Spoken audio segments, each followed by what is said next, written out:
नमस्कार दोस्तों, स्वागत है आप सभी का ऑनलाइन अड्डा फॉर स्टडी यूट्यूब चैनल पर। इस वीडियो में हम बात करेंगे तमाम भर्तियों की लेटेस्ट अपडेट के बारे में जो कि संबंधित है सुप्रीम कोर्ट के एक आदेश को लेकर।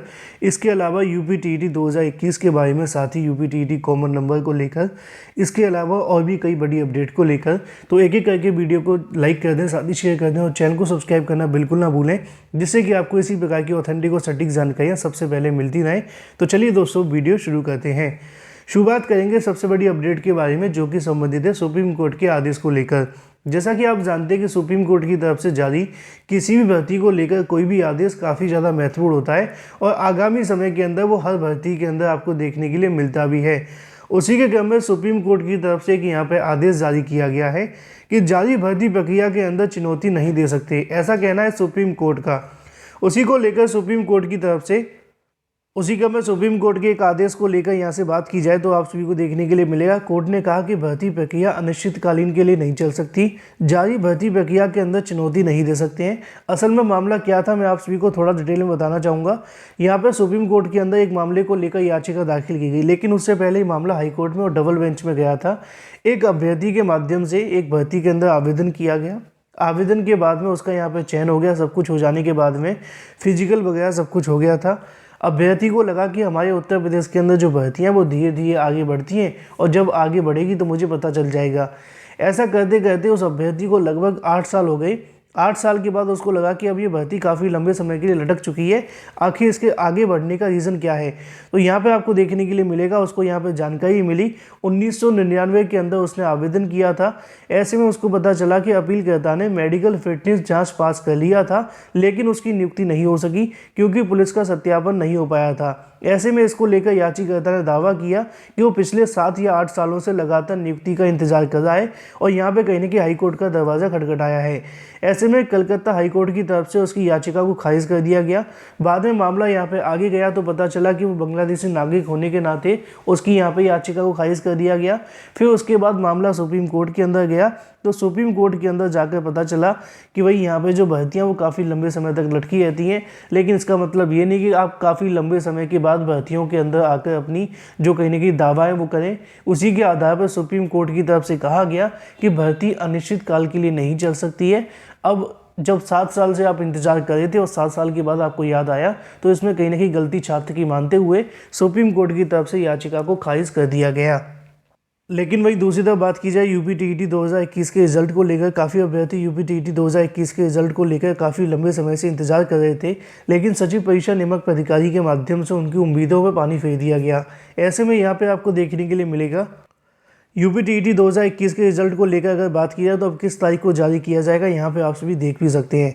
यूपीटीईटी 2021 के बारे में कई समाचार एजेंसियों के माध्यम से जानकारी दी जा रही है कि यूपीटीईटी 2021 की जो फाइनल आंसर की होगी वो आपको 23 तारीख के बाद ही देखने के लिए मिलेगी, माफ़ कीजिए 10 तारीख के बाद देखने के लिए मिलेगी, जब उत्तर प्रदेश के अंदर चुनाव हो जाएंगे।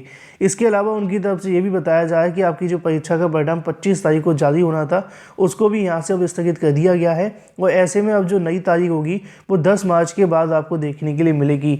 परिणाम 25 फरवरी को घोषित किया जाना था, लेकिन इसको स्थगित कर दिया गया है। यह निर्णय उत्तर प्रदेश शासन की ओर से राज्य चुनाव के चलते हुए लिया गया है। माना जा रहा है कि यूपीटीईटी 2021 का जो परिणाम होगा वो 10 मार्च के बाद या फिर उत्तर प्रदेश के अंदर नई सरकार की शपथ लेने के बाद ही आपको देखने के लिए मिलेगा। सचिव परीक्षा नियामक प्राधिकारी के द्वारा भेजे गए पत्र के परीक्षा परिणाम जारी करने की अनुमति की मांग को लेकर सचिव परीक्षा नियामक प्राधिकारी प्रस्ताव को मुख्य सचिव की अध्यक्षता में स्क्रीनिंग समिति के सामने रखा गया। बैठक में बेसिक शिक्षा विभाग के स्थगित किए जाने की संस्तुति दी गई। मीडिया रिपोर्ट्स की माने तो चुनाव के दौरान आदर्श आचार संहिता के चलते इस कमेटी की तरफ से परिणाम को स्थगित कर दिया गया है। लेकिन ऐसे में सबसे बड़ा सवाल ये है कि अब यूपीटीईटी के अंदर कितने प्रश्नों में कॉमन नंबर मिलेंगे और परिणाम कब तक जारी होगा। तो परिणाम को लेकर तो आप सभी के सामने चीज़ें स्पष्ट हैं कि आपका जो परिणाम होगा वो जारी किया जाएगा 10 मार्च के बाद। लेकिन सवाल ये है कि कितने नंबरों पर सहमति बन रही है कॉमन नंबर को लेकर। बहुत सारे अभ्यर्थी लगातार इस मुद्दे को लेकर पूछते हैं।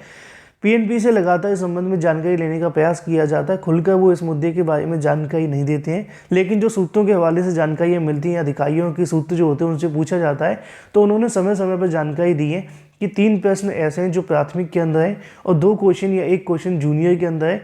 टोटल 5 क्वेश्चनों के अंदर आपको बदलाव देखने के लिए मिलेगा।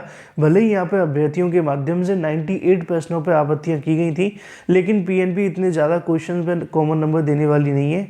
ज़्यादा से ज़्यादा 3 से 5 क्वेश्चन मिल रहे हैं, एक प्राथमिक और इसके अलावा जूनियर के। तो ऐसे में आप सभी को जो भी अपडेट है, मान के चलें कि अगर आपके 1-2 नंबर से रह गया है या ज़्यादा से ज़्यादा प्राथमिक का 3 नंबर से रह गया है, तो आपको एक बार फिर से पास होने का मौका मिल सकता है। बाकी जो भी अपडेट होगी इस चैनल के माध्यम से तो आपको मिलती रहेगी। वहीं दूसरी तरफ बात की जाए अपनी अगली अपडेट के बारे में, जो कि संबंधित है बीएड छात्रों के लिए इसके अलावा 69,000 भर्ती के घोटाले को लेकर। जैसा कि आप जानते हैं कि उत्तर प्रदेश के अंदर चुनाव हुए हैं और चुनाव से पहले हर एक अभ्यर्थी के हर एक पार्टी के माध्यम से हर एक अभ्यर्थी को अपनी ओर आकर्षित किए जाने का प्रयास किया जाए, चाहे वो योगी सरकार हो, आप सरकार हो, एसपी सरकार हो या फिर कांग्रेस सरकार हो। लेकिन ऐसे में कौन सी वो सरकार होगी जो अपनी ओर आकर्षित करेगी, इसका फैसला तो 10 तारीख को होगा। उससे पहले लगातार कई घोषणाएं की जा रही हैं। बीएड अभ्यर्थियों को लेकर यहाँ से एक बार फिर से घोषणा की गई है। साथ ही 69,000 शिक्षक भर्ती की पूरी नियुक्तियां फंसती हुई दिखाई दे रही हैं अगर उत्तर प्रदेश के अंदर नई सरकार बनती है तो। जैसा कि दोस्तों आप सभी को यहाँ से देखने के लिए मिलेगा, समाजवादी पार्टी के ऑफिशियल हैंडल के माध्यम से जानकारी दी जाती है। उनका कहना है कि सपा ने तय किया है कि 69,000 शिक्षक भर्ती वाला घोटाला ठीक करेंगे, दरोगा भर्ती 2018-16 को भी ठीक करेंगे, हमारे अनुदेशकों को नियमित करने का काम किया जाएगा। इसके अलावा बीएड वाले साथियों को नौकरी देंगे और शिक्षा मित्रों को समायोजित करेंगे। अब यहाँ पे बीएड को समायोजित का मामला नहीं है, ध्यान से देखें, यहाँ पे लिखा है बीएड वाले साथियों को नौकरी देंगे, कॉमा लगा हुआ था शिक्षा मित्रों के लिए, तो यहाँ पे भी कॉमा लगा के बताया गया है कि शिक्षा मित्रों को समायोजित करेंगे। अब शिक्षा मित्रों को कैसे समायोजित करेंगे, क्या होगा, इसका फैसला तो सरकार बनने के बाद ही पता चलेगा, लेकिन उनकी तरफ से जो ऐलान किए जाएँ उसके बारे में हम बात कर रहे हैं। तो बीएड को लेकर बार बार समाजवादी पार्टी की तरफ से ऐलान किए जा रहे हैं, लेकिन एक ऐलान बार बार और किया जा रहा है कि समाजवादी पार्टी सरकार बनने के बाद में 69,000 शिक्षक भर्ती में हुए घोटाले को ठीक किया जाएगा और दूसरे अभ्यर्थी को चयनित किया जाएगा।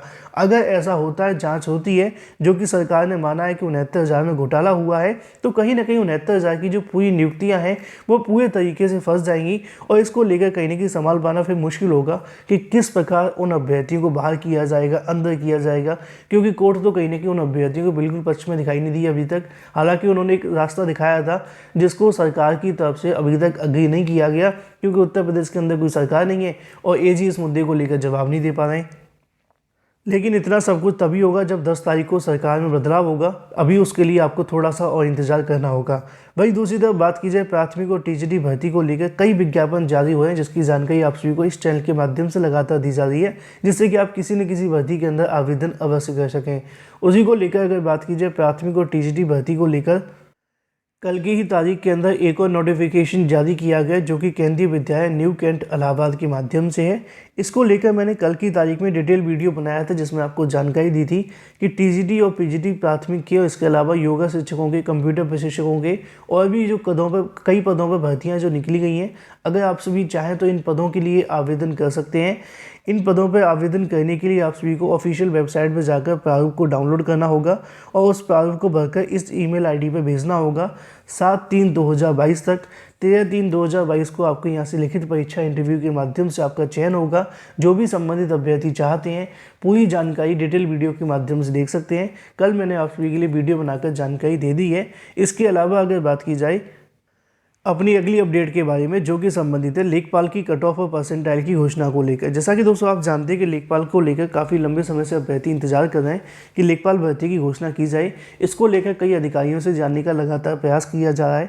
लेखपाल भर्ती की परीक्षा को लेकर तो आयोग के माध्यम से जानकारी मिली रही है कि अप्रैल के अंत में या फिर आपकी मई के स्टार्टिंग में परीक्षा करवाई जा सकती है, लेकिन ये डिपेंड करेगा यूपीएससी के ऊपर कि वो किस प्रकार परीक्षा कैलेंडर को तैयार करता है।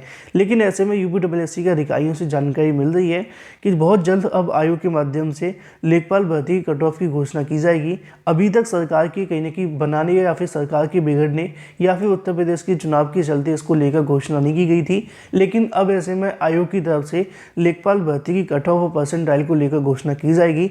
अगर सब कुछ ठीक रहता है तो 10 से 15 मार्च के बीच में इसको लेकर ऐलान कर दिया जाएगा। और जो भी अपडेट होगी इस चैनल के माध्यम से आपको मिलती रहेगी। वीडियो को लाइक कर दें, साथ ही शेयर कर दें और चैनल को सब्सक्राइब करना बिल्कुल ना भूलें।